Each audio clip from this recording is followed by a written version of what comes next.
Welcome back. As we're talking about hope, we learned this week that our hope being based in what God says is true is so important.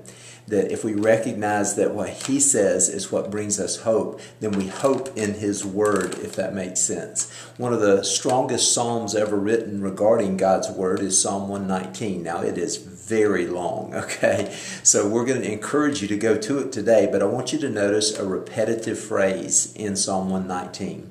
It's used at least these places in verse 74, in verse 81, in verse 114, and in verse 147. So I want to encourage you as you read through to kind of focus in and notice, again, verse 74, verse 81, verse 114, and verse 147, where the phrase, "I trust in your word," is used. And try to get a sense of how it is that the writer of the psalm is saying, it's really what God says that gives me hope. And that's what I trust in.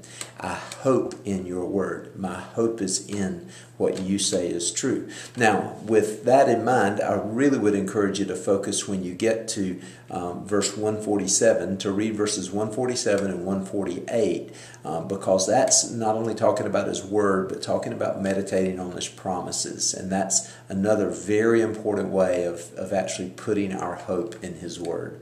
Well, God bless you as you go to Psalm 119, and I'll be redundant, but one more time tell you it's going to be verse 74, verse 81, verse 114, and verses 147 and 148.